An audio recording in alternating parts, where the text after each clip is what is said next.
जय मां सरस्वती भाइयों। आज हम रीजनिंग के एक बड़े महत्वपूर्ण चैप्टर में हैं, स्टेटमेंट एंड कंक्लूजन। ये महत्वपूर्ण बहुत है। और किस लिए महत्वपूर्ण है? क्योंकि फिलहाल जो एग्जामों का ट्रेंड बना हुआ है उसमें 8 से 10 सवाल तक इसके पूछ रहे हैं। पुलिस में काफ़ी संभावना है इस तरह के प्रश्न हमसे पूछे जाएं। देखिए, करना क्या होता है ऐसे प्रश्नों में, हमें कथन दिया होता है। कथन के आधार पर हमें 2 निष्कर्ष दिए होते हैं।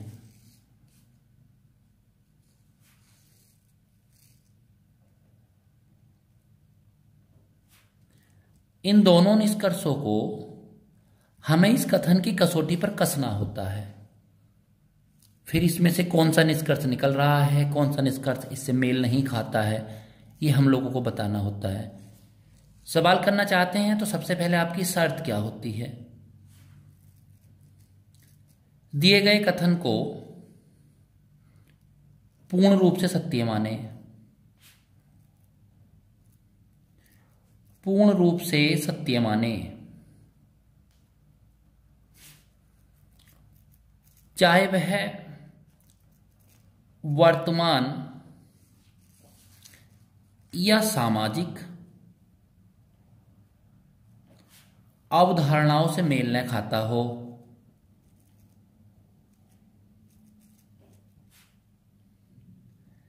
मेल न खाता हो, फिर भी हमें उसको सत्य मानना है। ये इसकी पहली कंडीशन रहती है। जैसे मैं अभी कथन पर ही आ रहा हूं, मेरा एक कथन है आपके सामने, IAS बनने के लिए BA पास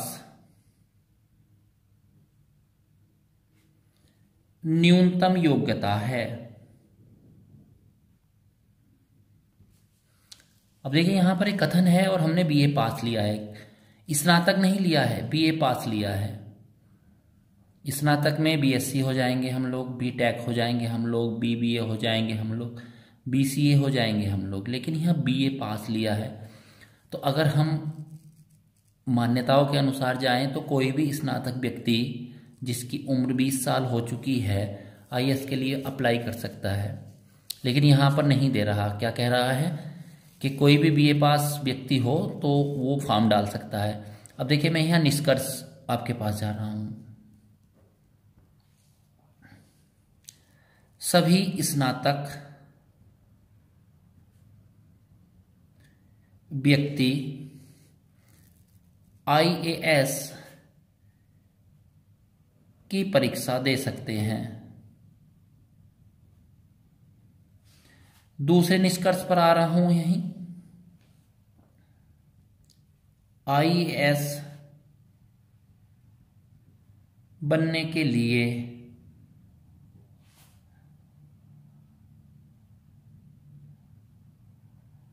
BTech होना चाहिए। तीसरा भी निष्कर्ष निकाल कर दे रहा हूं। यहां मेरा मतलब यह है कि मैं आपको परिचित कराना चाहता हूं, क्या कहना चाहता हूं, क्या ये कथन आपसे कहना चाहता है। इस कथन को पढ़ने के बाद आपके मन में क्या क्या निष्कर्ष निकल कर आते हैं, उन्हीं फैक्ट के आधार पर आप अपना उत्तर भी दे पाएंगे। वापस आ रहा हूं मैं। आज हम लोग वीडियो नहीं बना रहे हैं, बिल्कुल ऑन स्क्रीन आपको दिखाई नहीं दे रहा हूं, इसीलिए हम लोग कोशिश कर रहे हैं कि एक बार आप इस तरह से समझने की कोशिश करें। आसान होगा अगर आप ऐसे समझ पाएंगे तो मेरे लिए वीडियो बनाना आसान है, मैं अकेला बना सकता हूं। आइए सर, मैं तीसरे निष्कर्ष पे जा रहा हूं। IAS की परीक्षा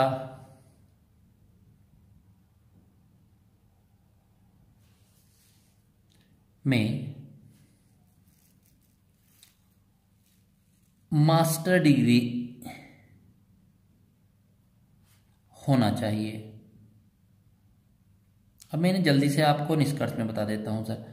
हमें कुछ नहीं जानना, क्या होता है वर्तमान में वो नहीं जानना, हमें इस कथन से अपने फैक्ट निकाल के रखने हैं केवल इसको, अगर वो फैक्ट इनसे मेल खाते हैं तब तो आप कहेंगे कथन से जो है निष्कर्ष निकलते हैं, और मेल नहीं खाते हैं तो आप लोग मना कर देंगे। जैसे मैं वापस आ रहा हूँ तो देखिए केवल बीए पास यहाँ लिख रहा हूँ, बनने के लिए बीए पास न्यूनतम योग्यता है, तो बीए पास न्यूनतम योग्यता अगर दिया है तो वो बीए पास ही होना चाहिए।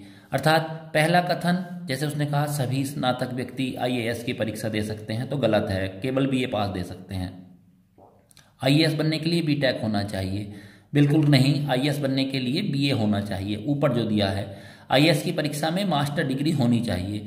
अब देखो ये होनी चाहिए जैसे आप कह रहे हैं, तो यहां होनी चाहिए के लिए कोई बात नहीं दी है, कोई नैतिक बात हम लोग नहीं कर रहे हैं, हम ये बता रहे हैं कौन दे सकता है और कौन नहीं दे सकता है, तो यहां पर ये शर्त हमारे पास निकलती है। आगे आइए, मैं अगले कथनों के माध्यम से आपको समझाना चाहता हूं। मेरा कथन देखिए, अब और ज्यादा समझ में आएंगे। मेरा कथन है 12वीं का पाठ्यक्रम इस प्रकार बनाया गया है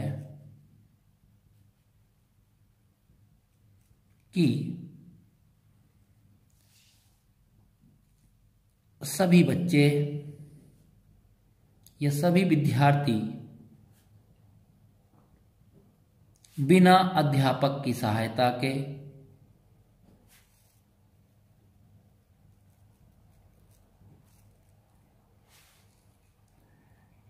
पाठ्यक्रम नहीं पढ़ सकते।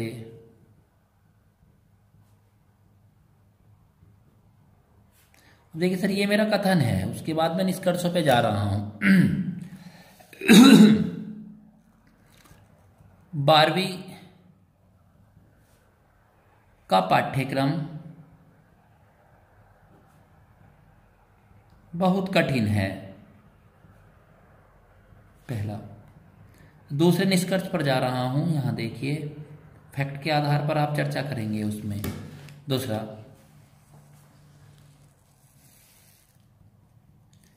12वीं के पाठ्यक्रम को बिना अध्यापक के नहीं सीखा जा सकता।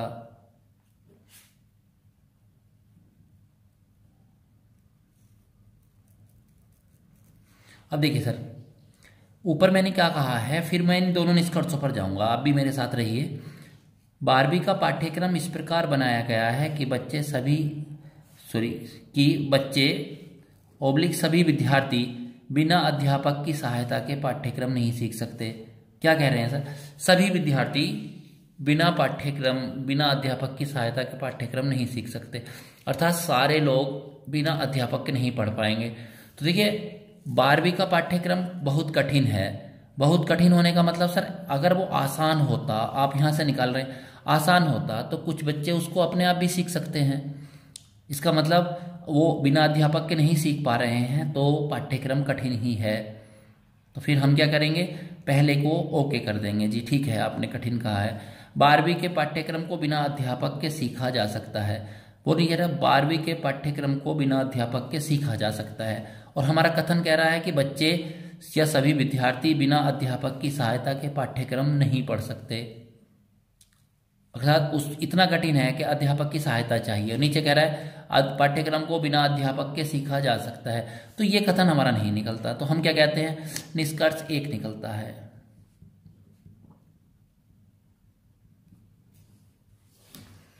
नई लाइन से देखिए सर,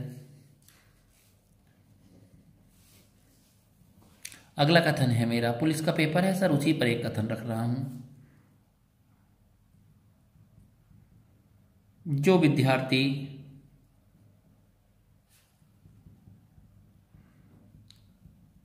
गणित में परिपूर्ण है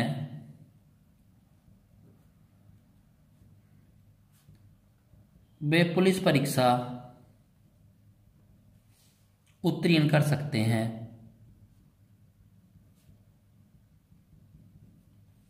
वे पुलिस परीक्षा उत्तीर्ण कर सकते हैं। निष्कर्ष निकाल रहा हूं, पुलिस की परीक्षा अत्यंत कठिन होती है। दूसरा निष्कर्ष निकाल रहा हूं यहां पर, ये मेरे निष्कर्ष हैं। यहाँ थोड़ा प्रॉब्लम मुझे भी आ रहा है बिना बोर्ड के पढ़ाने में, थोड़ा सा एडजस्टमेंट आप लोग कर रहे हैं, थोड़ा सा मैं सर हमारे ये 10 दिन बिल्कुल पुलिस को समर्पित रहेंगे, जितने भाइयों के काम में आ सकता हूँ उसी पर हम जोर देंगे सर। आइए, पुलिस की परीक्षा अत्यंत कठिन होती है, पहले ही निकाल रहा हूँ। पुलिस की परीक्षा उत्तीर्ण करने के लिए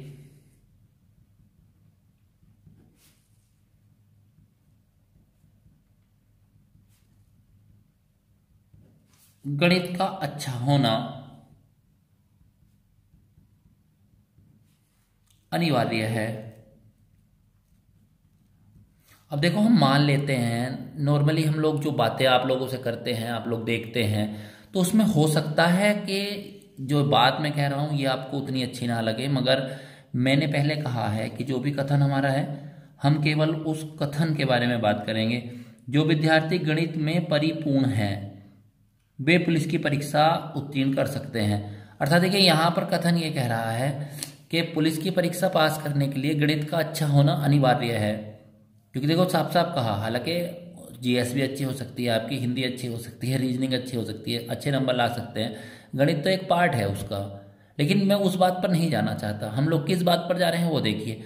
हमें सिर्फ कथन को सही मानना है। कथन में ये कहा गया है कि गणित में परिपूर्ण होना चाहिए, तो इसका मतलब गणित अनिवार्य है, बेसिक बातों पर नहीं लेंगे।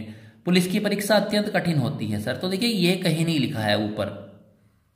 इससे कोई आप देखिए, गणित में अच्छे होने चाहिए तो पुलिस की परीक्षा उत्तीर्ण कर लेंगे, आपसे मैंने कहा गया।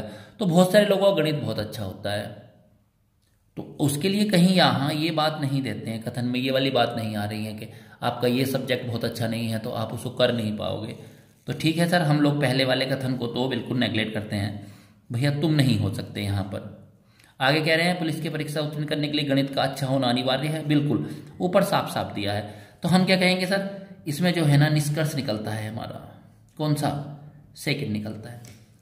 आ जाइए सर, अब मैं बात करना चाहूंगा कि हमारे पास प्रश्न किस तरह से आएंगे। देखिए सर, यहां तो मैं आपको 4 ऑप्शन दे रहा हूं, लेकिन पेपर में हो सकता है कि आपको इन चारों में, मैं 5 ऑप्शन दूंगा, इनमें से कोई से 4 दिए हुए होंगे, क्योंकि बैंकिंग में तो 5 कर देते हैं, हमारे यहाँ 5 नहीं हो सकते। अब देखिए सर, मैं आपसे क्वेश्चन रख रहा हूं, पहले मेरा निर्देश है आपसे, लिखिए। यदि निष्कर्ष फर्स्ट निकलता है तो आप ए आंसर देंगे अपना। यदि निष्कर्ष सेकंड निकलता है तो आप अपना आंसर बी देने वाले हैं। सी में देखिए, फर्स्ट और सेकंड दोनों नहीं निकलते, दोनों नहीं निकलते। और डी देंगे जब फर्स्ट और सेकंड दोनों ही सही हैं। और देखिए, मैं यहां ई रख रहा हूं, ई केवल इस रख रहा हूं कि जब भी उसमें बदलाव होगा तो एक ऑप्शन को हटाकर ई को रख लेंगे। जो ई में मैं बात आपसे करना चाहता हूं वो वाला क्वेश्चन आपका आ जाएगा सर वहां। अब देखिए वो है क्या, या तो फर्स्ट या सेकंड, कोई एक निकलता है, तो तब आप अपना ऑप्शन बदलेंगे सर। मैं पहले से बता दूं, आप लोगों को बार बार कह रहे हैं कि 5 ऑप्शन क्यों धर के दे रहे हो। अगर ये ई उसका आंसर है तो कहीं ना कहीं इसको एडजस्ट करेगा, चाहे बी को हटाए, चाहे सी को हटाए, चाहे डी को हटाए, किसी ना किसी को वहां एडजस्ट करने वाला है।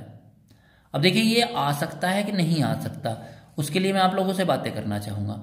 अब देखिए, मैं ई इस वाले पर ही कथन को केंद्रित करना चाहता हूं। कथन देखिए सर, मेरा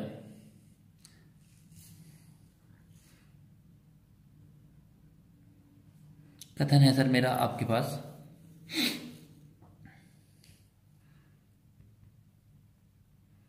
पुलिस कमिश्नर ने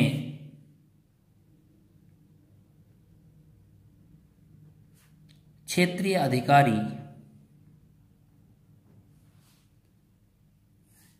की अनियमितता को देखते हुए अनियमितताओं को देखते हुए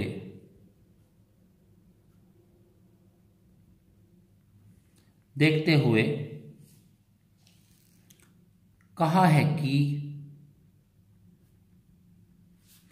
वह कल तक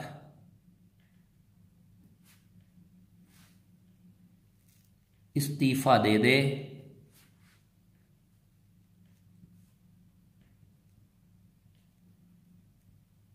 नहीं तो उसे बर्खास्त कर दिया जाएगा।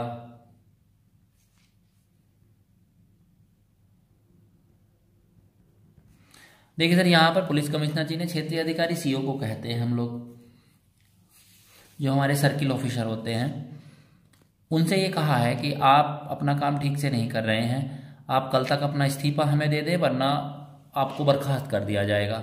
ये कथन है सर। तो इसमें देखिए दो बातें आती हैं कि इससे हम लोग साफ साफ सीख रहे हैं कि पुलिस कमिश्नर नाराज हैं, सीओ साहब अच्छा काम नहीं कर रहे हैं, तो उनको हटाने की बात आ रही है। तो उनको टाइम दिया गया है कि या तो वो खुद इस्तीफा दे दे वरना कल तक उनको बर्खास्त कर दिया जाएगा। दो बातें हैं। अब मैं आपको निष्कर्ष निकाल कर दिखाता हूं कि आप क्या आंसर दे पाओगे, क्या आप सुटेबल हैं या नहीं दे पाओगे। देखिए, क्षेत्रीय अधिकारी के लिए बोल रहा हूं सीओ कल अपना इस्तीफा दे देंगे। ये मैंने नहीं, निष्कर्ष मतलब निष्कर्ष आए हुए हैं, उन्हीं से निकालना है और अपने वाले से चेक करना है उसको। आगे, सीओ को कल बर्खास्त किया जाएगा।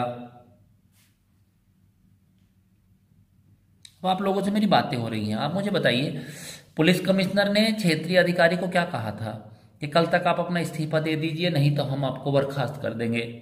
तो अब देखिए यहां पर क्या हुआ है कि पुलिस कमिश्नर के निर्देशानुसार सीओ साहब दो काम कर सकते हैं, या तो कल तक वो अपना इस्तीफा दे देंगे या वो उनको बर्खास्त कर दिया जाएगा। तो इनमें से कोई सा भी निष्कर्ष निकल सकता है।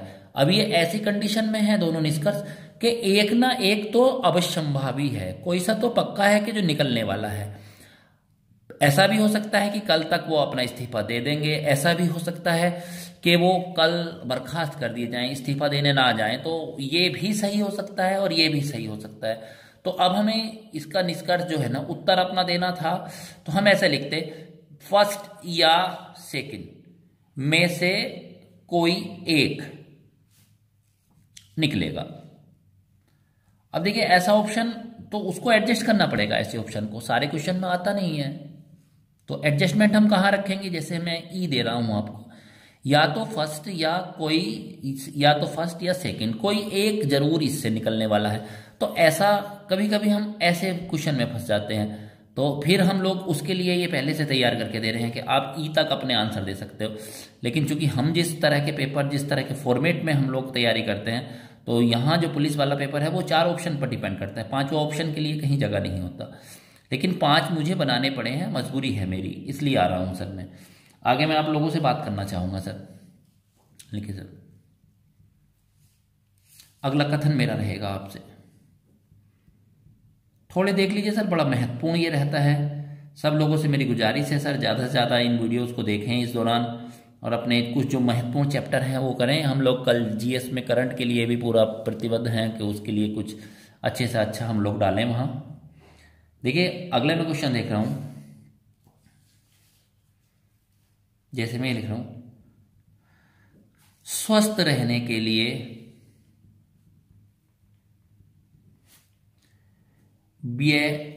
व्यायाम आवश्यक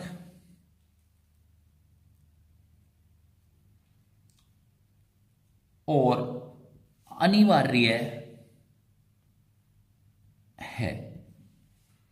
अब देखो यहां पर मैंने कहा है कि आप स्वस्थ रहना चाहते हैं तो आप व्यायाम आवश्यक और अनिवार्य है, साफ साफ कह दिया है। देखिए निष्कर्ष निकाल रहा हूं मैं यहां, और आप मुझे बताएंगे कि ऊपर वाले बात को आपको पूर्ण सत्य मानना है। पहला निष्कर्ष मैं यहीं से आपको निकाल कर दे रहा हूं अपनी तरफ से, और आपको चेक ही कर रहे हैं क्या ये निष्कर्ष कहीं ना कहीं इससे मेल खाता है, इसके जो फैक्ट हैं उन फैक्ट को कहीं ना कहीं ये बैरी करता है। अगर करता है तो आपका आंसर होना चाहिए, देखिए जैसे स्वस्थ रहने के लिए व्यायाम आवश्यक और अनिवार्य है।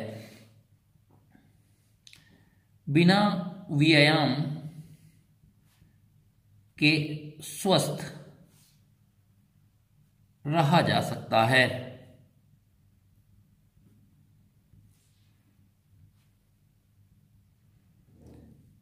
रवि एक स्वस्थ व्यक्ति है। अब देखिए सर, हम दोनों की तरफ जा रहे हैं। ऊपर वाली बात है कि अगर आप व्यायाम नहीं करते, आप क्योंकि आवश्यक और अनिवार्य दे दिया है, अगर आप व्यायाम नहीं करते तो आप स्वस्थ नहीं हैं। मैं ये नहीं कह रहा कि आप जो रियल लाइफ है उसमें बहुत सारे लोग हैं व्यायाम नहीं करते, कुदरती बहुत स्वस्थ रहते हैं, और भगवान करे रहें वो स्वस्थ, लेकिन मेरा उससे ये मतलब नहीं है कि अब मैं सिर्फ कथन के बारे में बात कर रहा हूं।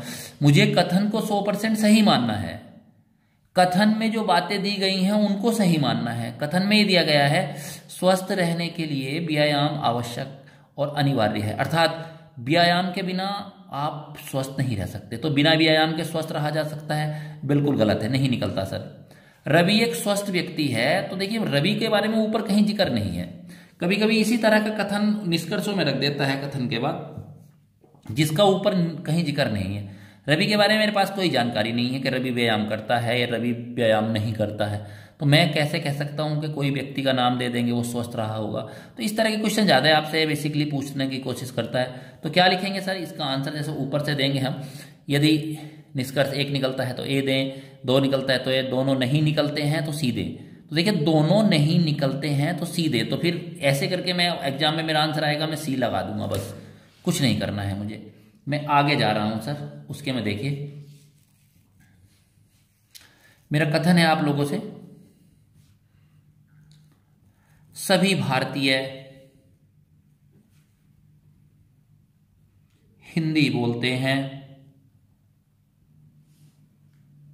सभी भारतीय हिंदी बोलते हैं। रवि अंग्रेजी भाषा ही बोल सकता है। अब देखिए मैं निष्कर्ष निकाल रहा हूं आपके सामने, यहां मेरे निष्कर्षों में आप मदद करेंगे। आ जाइए सर, जैसे मैं पहले पूछता हूं। अब देखिए यहां मैंने कहा रवि भारतीय नहीं है,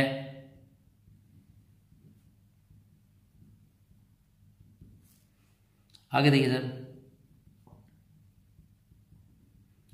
भारतीयों को अंग्रेजी नहीं आती। दो हैं सर। अब यहां कहीं ना कहीं आप लोग जैसे बात कर रहे हैं, अभी मेरे साथ साथ आपने मन में सोच लिया होगा कि जो ये आंसर देने वाले हैं कि हम भी उसके लिए तैयार हैं।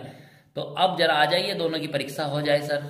मैं भी एक विद्यार्थी हूं, मेरा ये मानना है कि मैं थोड़ा सा ज़्यादा बड़ा विद्यार्थी हो जाता हूं और सुपीरियर स्टूडेंट ही टीचर बन जाते हैं आगे। तो अगर मुझे आपको ये लगता है तो ये मान लीजिए कि मैं थोड़ा ज़्यादा जानता हूँ आपसे, बस इसीलिए आपको सिखा रहा हूँ। और आप भी मेरे बराबर जान जाएं, आप पेपर देकर सफल हो जाएं सर, मेरा काम भी हो जाएगा। माँ सरस्वती सब पर अपनी कृपा बनाए रखें। देखिए सर आ जाइए, सभी भारतीय हिंदी बोलते हैं, रवि अंग्रेजी भाषा ही बोल सकता है। तो रवि भारतीय नहीं है, पक्की बात है। अगर रवि भारतीय होता तो हिंदी जरूर बोलता। देखिए साफ साफ दिया है, सभी भारतीय हिंदी बोलते हैं।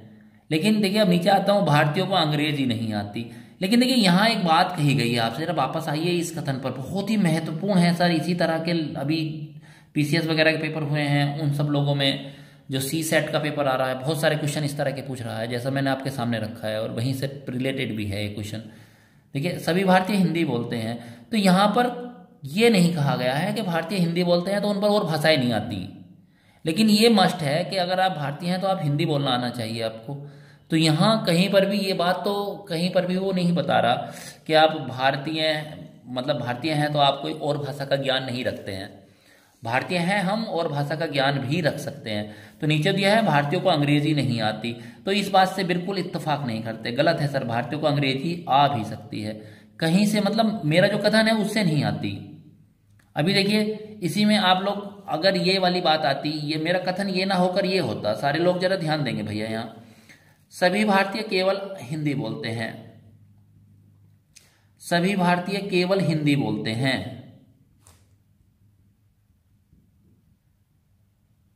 अब देखिए, अब अगर मेरा कथन ये वाला होता केवल हिंदी बोलते हैं, तो इसका मतलब अब ये क्लैरिफिकेशन मुझे यहाँ से प्राप्त हो रहा है कि वो भारतीय हैं तो केवल हिंदी ही बोलेंगे, उन पर और लैंग्वेज नहीं आती है। लेकिन यहाँ पर देखिए केवल नहीं दिया है। पहले वाले में मुझे केवल ये कहा गया, आपसे सिर्फ ये बात कहा सभी भारतीय हिंदी बोलते हैं। जैसे मैंने कहा कि आप मांसाहारी हैं, तो ये कहीं नहीं लिखा है कि आप शाकाहारी नहीं हो सकते, मतलब आप दाल लौट नहीं खाओगे। और अगर ये लिखा है, देखो आगे मैं इसी तरह के कथन पर जा रहा हूं, तो आप मेरी बात से सहमत हो तो जरा थोड़ा देखिए, यहाँ इस बात को मैं ज़्यादा जोर देना चाहता हूँ। अगर यही वाला कथन मैं इस तरह से कन्वर्ट कर दूं कि सभी भारतीय हिंदी बोलते हैं लेकिन सभी भारतीय केवल हिंदी बोलते हैं, तो फिर ये नीचे वाला सही हो जाता। लेकिन अभी चूंकि मेरी बात केवल इसकी चल रही है, ये तो मैं इमेजनरी पार्ट कह रहा हूँ, यदि ऐसा होता तो। लेकिन यदि ऐसा है तो नहीं, तो रवि भारतीय नहीं है, ये बात पक्की है, क्योंकि रवि अंग्रेजी भाषा ही बोल सकता है। देखो क्या लिया मैंने, रवि अंग्रेजी भाषा ही बोल सकता है, एक ही भाषा जानता है, तो इसका मतलब भारतीय होता तो हिंदी जरूर जानता। अगर मैं यहां ये कहता था रवि अंग्रेजी भाषा बोलता है, रवि भारतीय नहीं है, तो भी गलत हो जाएगा, क्योंकि अंग्रेजी भाषा बोलता है तो इसका मतलब ये है कि पक्का नहीं है कि वो भारतीय है या नहीं, कंफर्म नहीं है हमारा। लेकिन यहां पर हम नीचे कंफर्मेशन देते हैं, भारतीयों को अंग्रेजी नहीं आती, ये कहीं नहीं लिखा है ऊपर वाले कथन में। मैं कहीं नहीं लिखने का मतलब किताबों पर नहीं जा रहा, मैं केवल इस कथन के बारे में बात करना चाहता हूँ। सभी भारतीय हिंदी बोलते हैं और रवि अंग्रेजी भाषा ही बोल सकता है, एक ही भाषा बोल पाता है, दूसरी भाषा नहीं बोलता। तो अगर वो भारतीय होता तो हिंदी बोल लेता, इसका मतलब वो भारतीय नहीं है। लेकिन नीचे भारतीयों को अंग्रेजी नहीं आती है, ये कहीं नहीं दिया है, तो केवल एक निकलता है, तो इसका आंसर आप ए देने वाले हैं। वापस मैं आ रहा हूं सर, इसी बात पर आप लोगों से आगे मेरी चर्चा रहेगी सर थोड़ी देर के लिए। और सर काफ़ी टाइम आप लोग मुझे दे रहे हैं यहाँ, और सर मैं भी आपका टाइम इसीलिए ले रहा हूँ, यकीन मानिए मेरा मन भी कर रहा है कि सुपर रिजल्ट रहे आप लोगों का। वापस आइए सर, मैं इसी तरह की बातें आप करना चाहता हूँ। देखिए, भारतीय अधिकांशतः शाकाहारी होते हैं।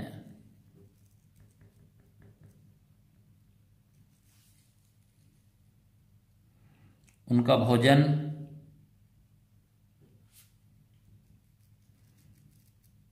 दाल, दूध,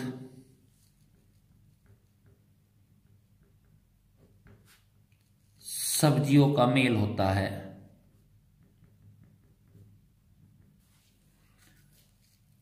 जब भी आप अधिकांशतः लगा दोगे तो इसका मतलब है कि मैक्सिमम नंबर ऑफ इंडियंस, ज्यादातर भारतीय शाकाहारी हैं, ये मतलब निकालते हैं। अब देखिए मैं निष्कर्ष पर जा रहा हूं, ये मेरा कथन है यहां।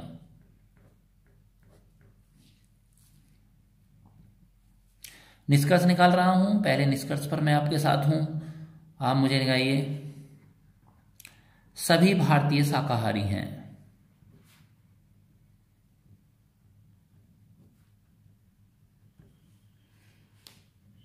दूसरा निकाल रहा हूं, मांसाहारी लोग भारतीय नहीं हो सकते। अब देखिए सर, ऊपर मैंने कहा है कि अधिकांशतः शाकाहारी हैं, अधिकांशतः लगाया है, सभी नहीं लगा पाया, सभी भारतीय नहीं लिख पाया हूं, अधिकांशतः लिख पाया हूं। यानी कि कहीं ना कहीं 1 2 4 5 कुछ ना कुछ भारतीय ऐसे जरूर हैं जो शाकाहारी नहीं हैं। आप मेरी बात से सहमत है तो देखिए यहाँ मैं इस सेंटेंस को, इस कथन को, या मैं तो नहीं, मतलब जिसने भी ये कथन प्रस्तुत किया है, मैं तो आपको किताबों के माध्यम से समझा रहा हूँ। उसने कहा है कि भारतीय अधिकांशतः शाकाहारी होते हैं, और नीचे हम लोगों की बात आ रही है उनका भोजन दाल, सब्जी, दूध का मेल होता है। लेकिन मैं नीचे जब आया तो सभी भारतीय शाकाहारी हैं, ये वाली बात है। अगर अधिकांशतः लिखा था तो कैसे कह सकते हैं कि आप सभी शाकाहारी हैं? मतलब ज़्यादातर शाकाहारी होते हैं लेकिन सभी शाकाहारी हैं, ऊपर से कोई ऐसा निर्देश हमें नहीं मिला है, तो इसका मतलब ये गलत बात है। उसने जो कहा है आपसे निष्कर्ष निकाला, गलत निष्कर्ष निकाला है। ये निकल सकता है कि अधिकांश भारतीय शाकाहारी हैं, लेकिन उसने कहा सभी भारतीय शाकाहारी हैं। मांसाहारी लोग भारतीय नहीं हो सकते। देखो सर, यहाँ क्या लिखा है, भारतीय हैं तो भारत में शाकाहारी हैं, और मान लीजिए जैसे 95% शाकाहारी हैं तो 5% भारतीय मांसाहारी हैं। तो अब इसका मतलब कुछ ना कुछ परसेंटेज ऐसा है जो मांस खाते हैं, और नीचे लिखा है मांसाहारी लोग भारतीय नहीं हो सकते। इसका मतलब क्या है सर कि भारत में मांसाहारी नहीं रहते, और कथन से पता चलता है कि रहते हैं, कम रहते हैं, ज़्यादा नहीं रहते। तो सर फिर ये भी नहीं निकलता। और जब दोनों नहीं निकलते सर तो हम चले जाएंगे सी के साथ। फिर सर हमारा आंसर हो जाएगा सी। आगे सर मैं और आपसे बात कर रहा हूं। आगे देखिए सर, अगला है मेरा कथन है, और ये फाइनल है सर। अब परिश्रमी व्यक्ति सदैव सफल होते हैं।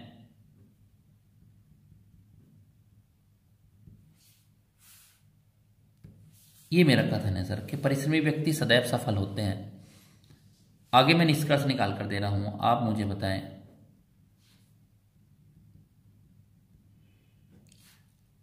परिश्रम सफलता की गारंटी है। दूसरा निकाल रहा हूं सर, परिश्रम के बिना